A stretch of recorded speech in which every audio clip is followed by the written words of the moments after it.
Again, welcome everyone. I'm Lola Loustaunau, an assistant professor here at the School for Workers in the University of Wisconsin-Madison, and I'm very excited today to have here in Labor Forward Martin Brat, who is a union leader in the aviation sector in Argentina, and he has been leading struggles over the past years, particularly around subcontracted and precarized workers within Aerolíneas Argentinas, which is one of the only public airline in Argentina, one of the major airlines in the region. And basically, he's joining us today to share a little bit of what's been going on in Argentina in the past months. And we are really, really happy to have him. What I'm going to be doing, since we're going to be talking in Spanish with Martin, is that we're going to do it back and forth in Spanish and in English. So I'm going to switch to Spanish now to talk to him and introduce him in Spanish. And then I'm going to pose the first question in English, then in Spanish, then he'll start answering. And well, that's going to be the dynamic. So I hope everyone can be patient with us as we do the back and forth to be able to have this important conversation with him about all the things that are happening in Argentina. So just to give all of you a little bit of a background, in December, the new president of Argentina, Javier Milei, took office. Milei is a very right-wing, kind of like on Trump vibes type of president, and he immediately started a series of reforms, both by executive orders and by presenting a series of laws in the Congress in Argentina, and by passing a number of regulations all of a sudden that attack not only our labor regulations, but our political system, economic regulations, imply the privatization of huge sectors of the state, of public agencies, in culture, in economic, everything. It's a really wide set of neoliberal reforms, a huge attack on the working people of Argentina in a context of rising inflation and rising poverty. Basically, what we're going to be chatting about today has to do with the response and the actions that the organized labor movement is taking in Argentina to confront and to resist these reforms. So, gracias, Martín, por acompañarnos. Bienvenido. Estuve recién presentándote y contando un poco a la gente cuál es, lo que pasó en Argentina, digamos, la elección de Milei y las reformas importantes que están intentando realizar. Y bueno. Gracias, Lola, por la invitación. Sabés que yo te entiendo, lo que no puedo hacer es hablar en inglés, pero te entiendo. Perfecto. Bueno, entonces lo que vamos a hacer es, mi primera pregunta, un poco lo que nos gustaría que nos cuentes, es si querés repasar un poco algunas de los mayores, digamos, ataques que incluyen estas reformas presentadas por Milei, y un poco, cuáles fueron las acciones que ha ido tomando el movimiento obrero organizado en Argentina. Voy a traducir la pregunta primero y después te dejo empezar a contestar. So my first question for Martin has to do with asking him to kind of summarize some of the reforms introduced by President Javier Milei and the events that have taken place, particularly looking at the actions that the organized labor movement has taken to resist and to challenge this set of reforms. So, Martín. Bueno, voy a intentar ser breve. Javier Milei, ni bien asumió, tuvo dos políticas centrales. Una a partir de un decreto de necesidad de urgencia que contiene muchos cambios desde el punto de vista laboral y desde el punto de vista fiscal, previsional e incluso de seguridad. Bueno, esos son de los más importantes. Tiene cambios de todo tipo, incluso un protocolo de represivo, que le llamamos nosotros un protocolo de seguridad que impide las manifestaciones públicas, reunirse más de 30 personas, cortar las calles. Bueno, eso. Okay, so Martin is sharing some of the elements of the executive orders presented by Javier Milei when he first took office. And again, some of the reforms were presented only 10 days after he took office. And they include a wide-ranging labor reform, a fiscal reform, a political reform, but also, very importantly, a criminalization of protest through a safety, a so-called safety protocol that really prohibits public manifestations, blockading streets, and like large groupings of people without a previous approval by the Ministry of Safety, right? Which is basically reducing the classical tools of political action of the labor movement in Argentina. Así es.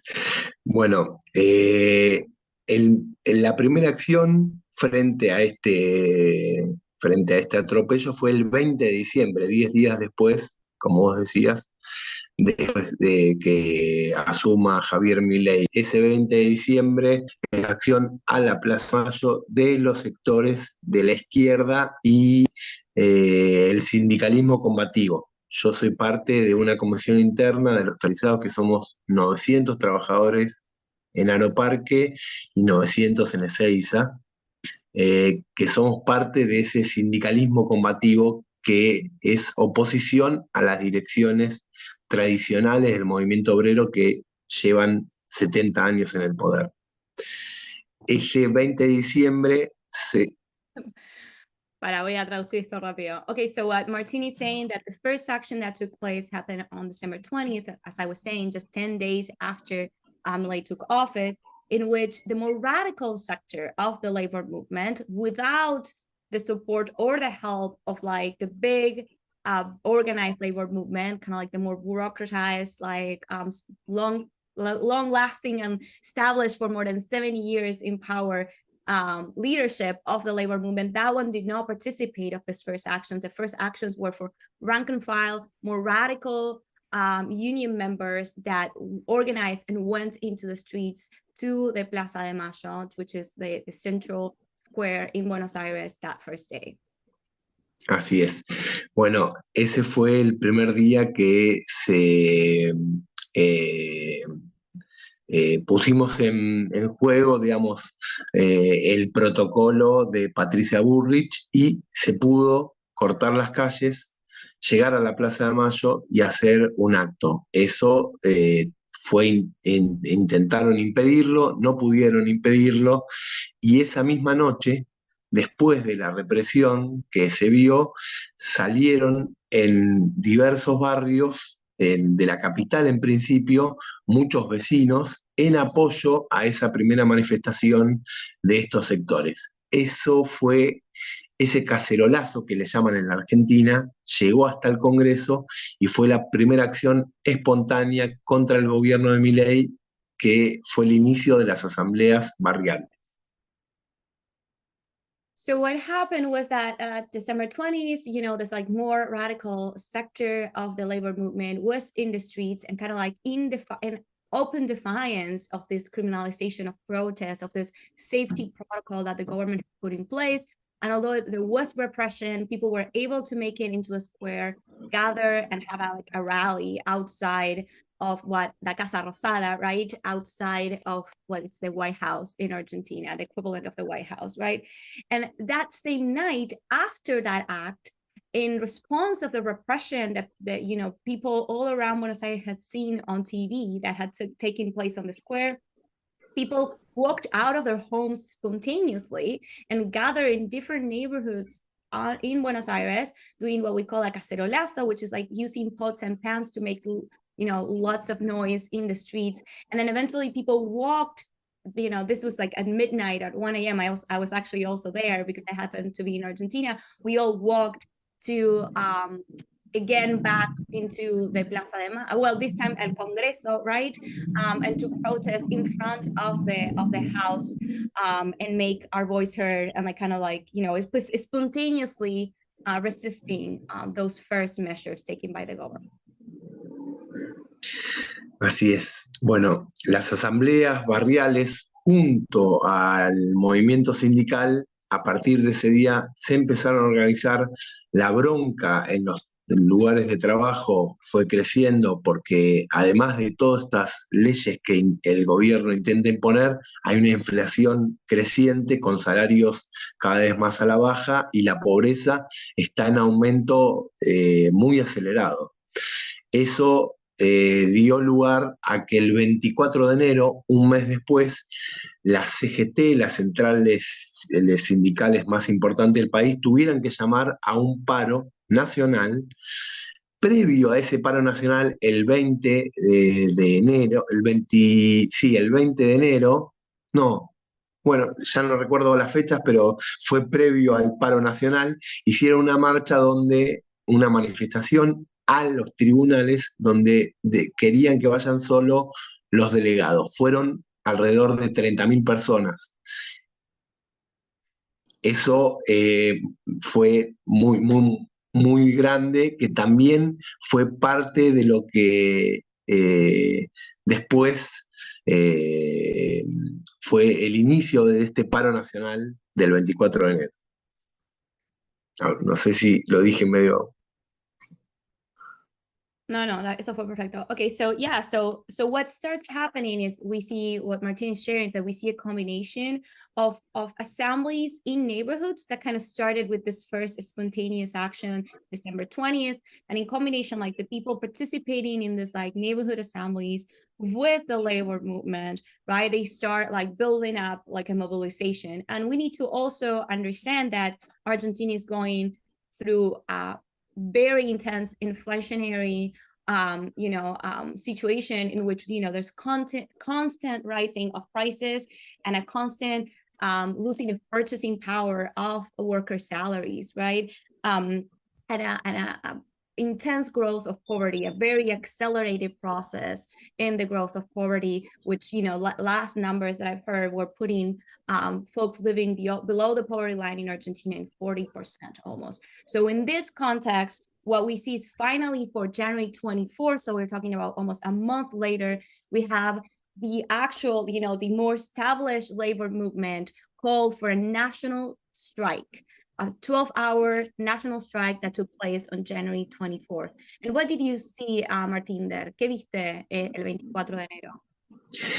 El 24 fue una acción impresionante que desbordó a las centrales sindicales, a las direcciones, que intentaban hacer una acción que fuera un intento de descomprimir la situación, pero la manifestación, por ejemplo, en Buenos Aires fue de 300.000 personas, 1 millón se movilizaron en todo el país, y era muy evidente en Plaza de Mayo, entre Congreso y Plaza de Mayo, que había muchos grupos de trabajadores que habían ido en forma independiente. Nosotros, por ejemplo, nuestra comisión interna, juntamos plata entre nosotros para ir sacar 2 micros desde el Aeroparque, ir hacia el Congreso, con ningún apoyo de los sindicatos mayoritarios, en nuestro caso el sindicato que está dentro de la CGT. Eso pasó en muchas fábricas, en cientos de fábricas donde grupos de 40 trabajadores, 50 trabajadores se movilizaban, se organizaban ellos por abajo y se movilizaban en forma independiente al Congreso. Eso desbordó el Congreso y fue una acción realmente muy importante que inició un plan de lucha que después se continuó con las jornadas de Congreso cuando se empezó a tratar la ley.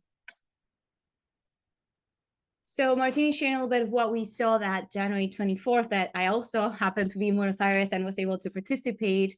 And I agree with your take on this, that, it was, so for January 24th, we saw over 1 million people mobilize all around Argentina, and over 300,000 workers come to the Congress Square in Buenos Aires. So a very big mobilization, pulled this time again by the more traditional sectors of the labor movement. But what we saw is a lot of workers coming independently, coming without any support of this bigger, more traditional unions, but actually organizing by themselves in their workplace, in the work sites, and putting Martin was sharing how he and his co-workers, they all put money together to be able to hire buses to take them because they work at the airport, which is like over 45 minutes away, from this downtown Buenos Aires. So like paying themselves to get transportation to be able to participate in this protest. And that, again, like part of what Martin is sharing is that he feels that the leadership of, the equivalent of the AFL-CIO, basically, la CGT, felt the need to take some action to try to like address some of the concerns that workers were having, but this was somewhat of a limited action. Martin, would you care to expand a little bit more on the dynamics between the leadership of the CGT, where they're trying to go, and what's happening between among the rank and file members of other unions? Un poco las distancias entre, ¿no?, la CGT y el radicalismo más, el sindicalismo más combativo. Sí, bueno, hay algunos sindicatos en la Argentina que han sido recuperados, nosotros los decimos sindicatos recuperados por los trabajadores. Después hay comisiones internas, como la nuestra, recuperada por los trabajadores, que verdaderamente somos trabajadores que representamos a nuestros compañeros y vamos todos los días a trabajar. Yo vengo del Aeroparque en este momento. Es una diferencia brutal con la dirección tradicional del movimiento obrero, que es una dirección que está completamente alejada de las bases, que son en general empresarios, la enorme mayoría, tienen negocios con los empresarios, por lo tanto la diferencia es muy grande. En la Argentina, en particular, estas expresiones independientes del sindicalismo están muy relacionadas con la izquierda radical, que tiene una representación en el Congreso importante y una representación nacional política importante a través de izquierda y de diputados como Miriam Bregman, Nicolás del Caño, incluso Alejandro Vilca, uno de los compañeros que es diputado, es trabajador de la recolección de basura en Jujuy, y a partir de su trabajo sindical, eso fue parte después de su trabajo político para ser uno de los tres diputados de la provincia de Jujuy, que es una provincia gobernada por la derecha. Ahí se explica un poco esta, digamos, polarización que existe en la Argentina, donde un sector enorme vota a la derecha, pero entre los trabajadores la izquierda y la izquierda antisistema tiene mucho peso, y por eso también les cuesta tanto llevar adelante lo que quieren llevar, que es un neoliberalismo atroz, como vos lo caracterizabas en un inicio. So what Martin is sharing is a little bit more to try to understand the different sectors and fractions within the, organized labor movement in Argentina, right? And what he was saying is that himself, alongside with many other folks in other sectors and in other factories, have actually developed a more like a rank and file, like really bottom up type of organizing, in which they are, they run factory councils, right? Like really what we call internal commissions within workplaces, in which the workers are really having a voice and really organizing, like for fighting for their working conditions.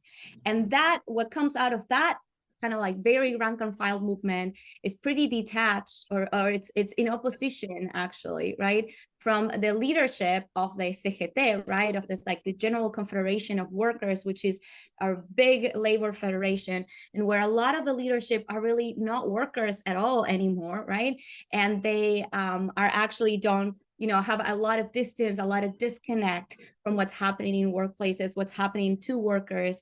And so he was trying to like basically explain how this like independent expressions, kind of autonomous expressions of the workers are way more radical, way more left-leaning, and are influenced also by like the radical left parties in Argentina, particularly the Left Front, that has representation in the Congress, International Congress, and also in different states legislators, right? And particularly he was sharing kind of like the experience of Alejandro Vilca, who was a garbage collector and a union leader, and now he sits in the National Congress of Argentina, to understand a little bit this and or the alignment of this more radical fraction of the labor movement in Argentina. So Martin, now what I would like us to talk about a little bit is, well, it's about what you see happening in the future, right? What were workers able, you know, right after this general strike, what happened is that the laws were being voted and considered in Congress, and then there was also actions around, you know, around that. So you want to share a little bit of the actions that happened as it was being voted in the Congress, as the laws were being voted, and then kind of what are you thinking for, what is the labor movement, the more radical labor movement doing in terms of, okay, what happens next? Entonces, lo que te pregunto un poco es que cuentes un poco de las jornadas en el Congreso y qué están pensando de ahora en más, o sea, qué sigue. Perfecto. Bueno, las jornadas fueron 2 semanas muy intensas, donde íbamos 4 días a la semana, o 3 o 4 días a la semana, todos los días al Congreso, salíamos de nuestro trabajo y íbamos al Congreso directamente para oponernos a la ley ómnibus, esta ley que tiene, bueno, alrededor de 300 leyes en su interior.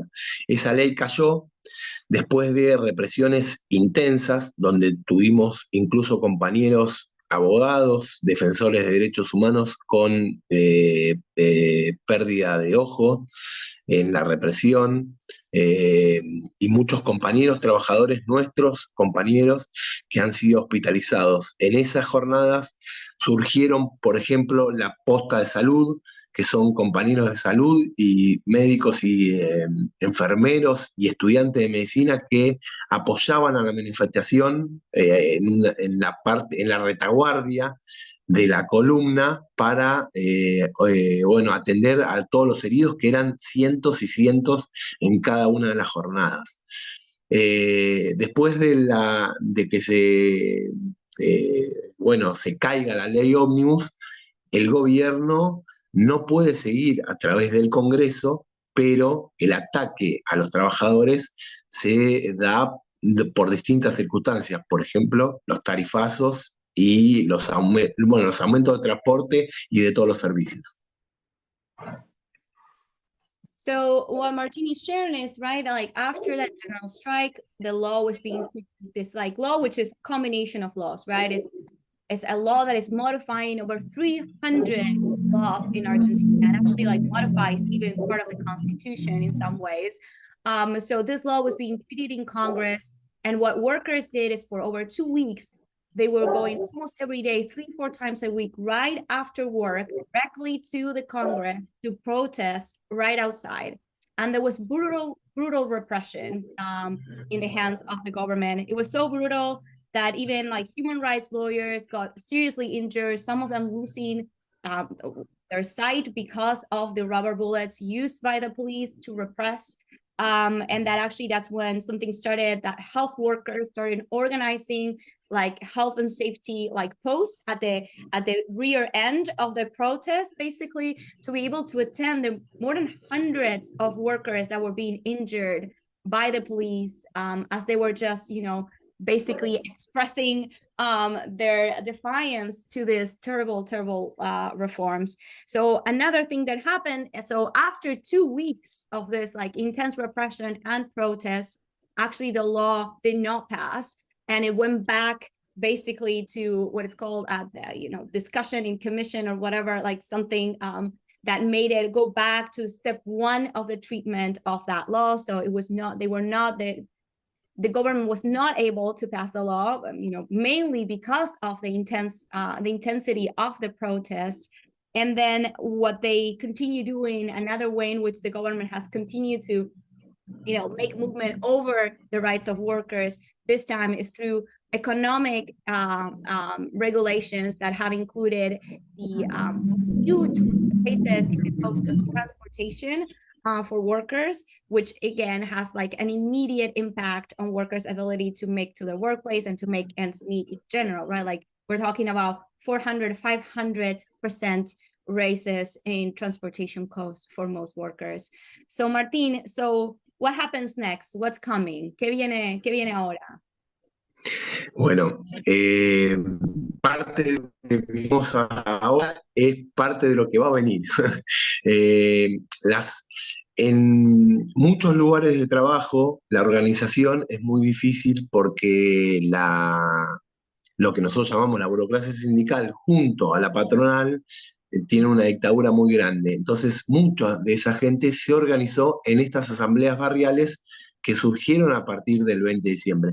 Estas asambleas barriales se siguen reuniendo una vez por semana desde diciembre hasta esta parte, e incluso haciendo acciones como la que hicieron ayer en el ferrocarril contra el tarifazo al ferrocarril que se usa por millones de trabajadores y contra la privatización del ferrocarril estatal. Nosotros, Aerolíneas Argentinas, también estamos dando una pelea contra la privatización de aerolíneas, pero nos parece que lo central en este momento de autoorganización, de la organización de los trabajadores, está en esas asambleas barriales. Esas asambleas barriales, en combinación con los trabajadores organizados de estos sectores independientes que decíamos en un inicio, son el puntapié o son el núcleo más importante para volver a la carga el 1 de marzo, que es el inicio de sesiones parlamentarias, y hacer una gran acción ese 1 de marzo, mostrando que todo lo que arrancó el 20 de diciembre cada vez se fortalece más. So what Martin is sharing is that, so, right now what's happening is that we see these neighborhood assemblies actually being kind of like at the forefront of the organizing, in part due to the limits of the more organized, more bureaucratized labor movement that is actually not really allowing the workplace or traditional unions to become leading the charge against this reform. So actually people are organizing in these neighborhood assemblies alongside with, of course, as we're mentioning, some of this internal commissions and some of these factory councils and the more radical parts of the labor movement. But in these assemblies who are meeting every week, that's where workers are actually being able to organize, in a broader way. And workers who might be more informal and more precarious workers and might not be in factories, right? And that actually Martin was sharing of an action that took place yesterday against the privatization of public transportation, particularly the trains that Milei's government is trying to privatize, and also against, again, the raising cost of transportation. So there was a huge action yesterday against this privatization, against the rising cost of transportation. And this was organized by the neighborhood assemblies. And not only that, he was also sharing how in his own workplace, in Aerolíneas Argentinas, which is a publicly owned aviation company, there's also starting an organization against the privatization of this company, which was privatized in the 90s and then made, and then the Argentinian state repurchased it in the 2000s, and now it's under threat of being privatized again.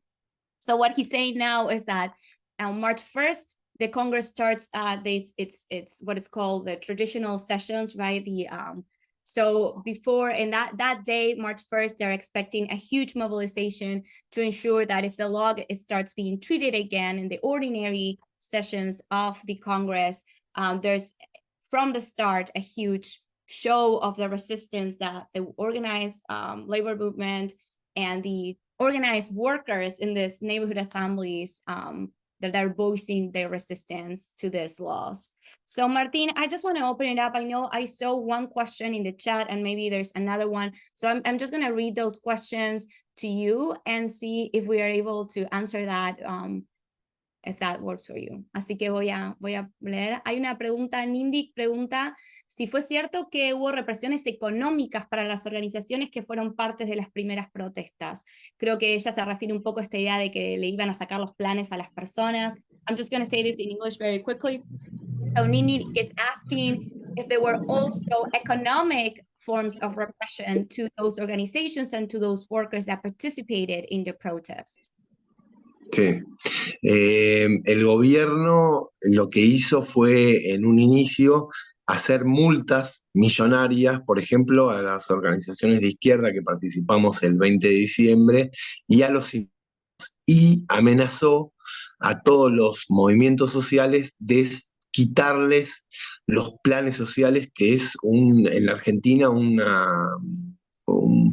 un subsidio básico a la pobreza que es enorme, ¿no? 40% de los trabajadores en la Argentina están en negro, sin recibo de sueldo y por debajo de la pobreza. Eso es un nuevo fenómeno que existe en la Argentina, que los trabajadores están en situación de pobreza, a pesar de tener trabajos, ¿no? A pesar de tener trabajos, no solo son trabajadores desocupados. Eso verdaderamente no sucedió.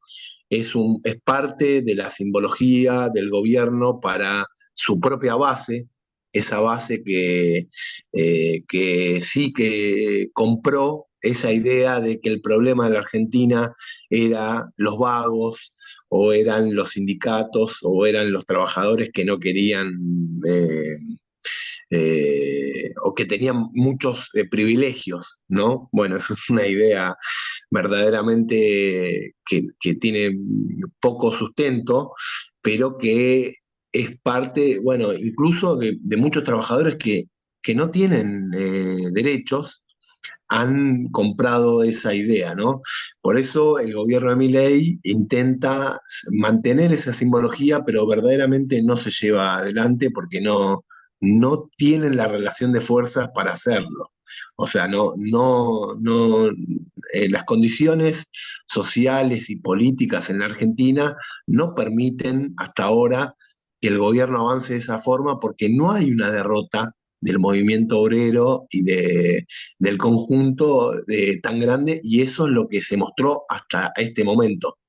Lo último, para no hacerte largo la traducción, es sí decir que eh, todo este movimiento por abajo, desde ya que también tiene un correlato en divisiones muy grandes por arriba entre el gobierno con la oposición, con incluso sectores empresarios que hacen a la dificultad del gobierno para pasar las leyes, para cumplir el protocolo y para llevar adelante todo el ajuste que quiere al servicio del FMI. Okay, so I'm gonna so first to directly answer Nindik's question, yes, there were like attempts of like economic repression as well.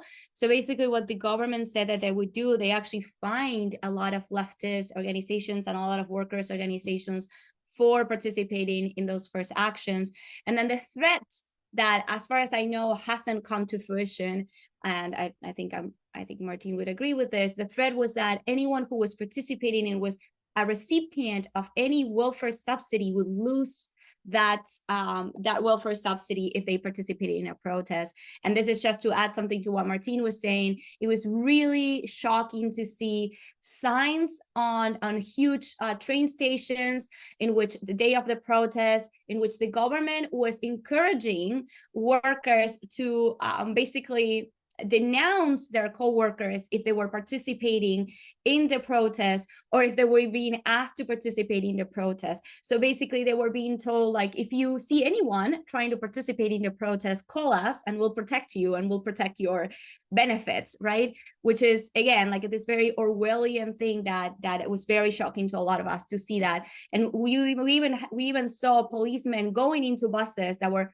trying to get in to Buenos Aires from the province, from the suburbs, and stopping people because they looked as if they were going to protest, which, again, completely illegal outside of the law, and really making assumptions about working poor mobilizing for their rights. And this ties to another thing that Martin was saying, that basically what we see in Argentina is that the people who are mobilizing are this, working poor, basically people who are workers, who have jobs, but they're still below the poverty line. And this is somewhat of a new phenomenon in Argentina. And we see this in the United States as well, right? Folks who have full-time jobs or very precarious jobs are very unstable And although that they're working, they cannot make ends meet, and they're really living below the poverty line. And I think that the government was speaking about a group of privileged workers, right? Those who have access to rights because they have more formal employment, and try to create a division between workers, you know, that they were calling privileged because they maybe have union representation, and maybe because they have healthcare access, against these workers in the more informal economy without rights. And to some point they succeeded, but what we're seeing in this protest is that they didn't succeed as much, because the working poor are mobilizing against these reforms.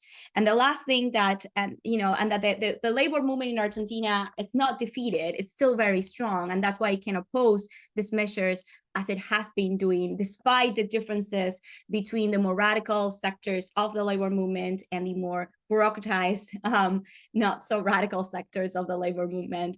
And the last thing that that Martin was pointing out is that there's also a lot of fractions and division amongst the ruling sectors, and that is also preventing them from moving forward with these reforms that in many ways mostly respond to pressures of the IMF and other international agencies that Argentina, you know, is indebted to, unfortunately. So Martin, I just want to invite you to say some last words as we are coming to a close. And I want to thank you again for taking the time to chat with us, share with all of us what's happening in Argentina. So yeah, please, if there's anything else you wanted to add, algo más que quieras decir. Estás muteado. Disculpen. Primero, agradecerles por la entrevista, y después, sí, decirles que, bueno, nosotros también seguimos bastante, o todo lo que podemos, lo que ha venido pasando en Estados Unidos. El fenómeno de Trump es parecido al de Milei.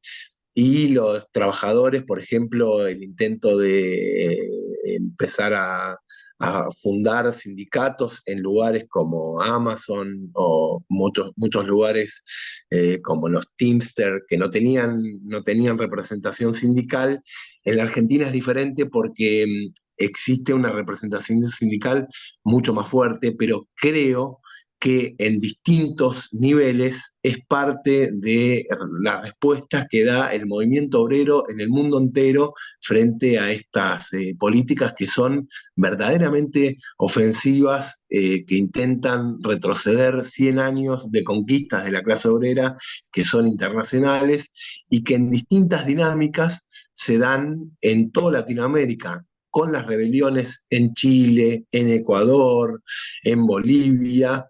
Bueno, en Estados Unidos, a partir de la Gran Dimisión y de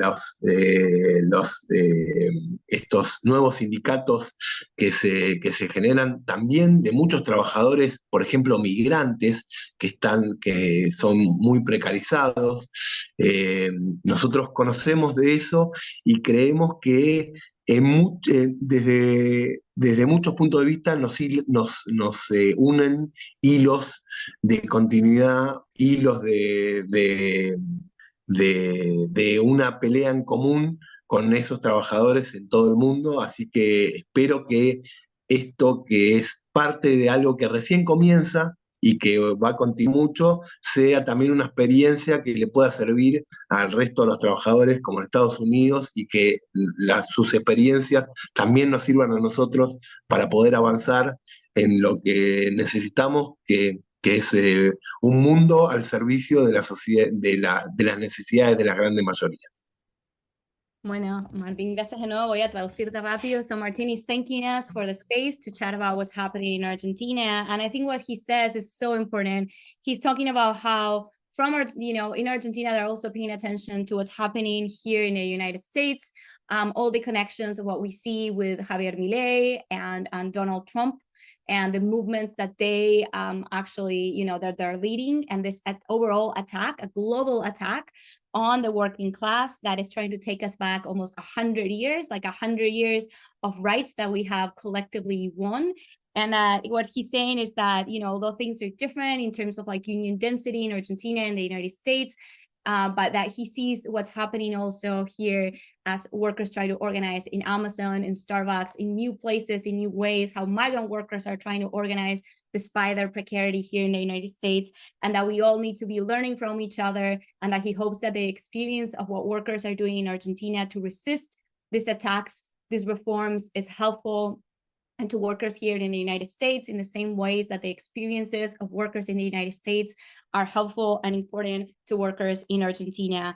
And again, that, you know, that we see this also across Latin America, what happened in the protests in Chile, in Ecuador, in Bolivia, right? So we need to understand these pieces as part of a global attack, but of a global also resistance of the working class, of this ways in which they're trying to take us back, basically, and that what we need to build, what Martin was saying, what we need to build is a society that defends workers, that it's built to understand the needs of the biggest majorities and not the ruling powerful minorities. So again, thank you, Martin, muchas gracias. Thank you all for staying a little bit longer today to hear what's happening in Argentina. And I'm very excited to have you all here and listen to this and continue sharing to try to build a transnational labor movement, which is what we will need to struggle against these reforms. Gracias, Martín, de nuevo. And I think this is the end, pero thank you all again. Gracias. Muchas gracias.